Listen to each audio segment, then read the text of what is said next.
Magandang buhay mga kasilip.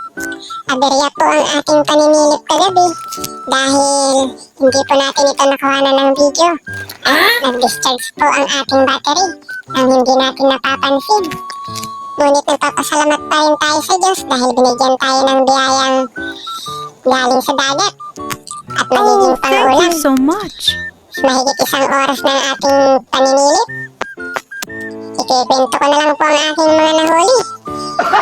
Ito po ay isang pugita. Mahigit 1 kilohin po ang pugita na yan at masarap po yung adobohin.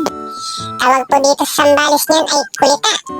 Parang kaibigan mong naka-1 4 pa lang, kulita na agad, mahaba na ang damat.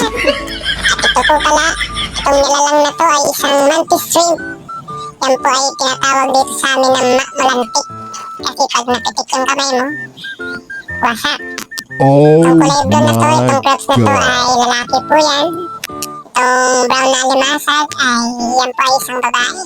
Meron din po tayong sari-saring mga isda, tulad ng mga yugyug o danggit, isang goatfish o malaki sa sambal. At meron din po tayong nakuhang seaweeds. Yan po Wow. ay tinatawag dito na balbalulang. Yan pong balbalulang ay masarap kukuda ng mangga.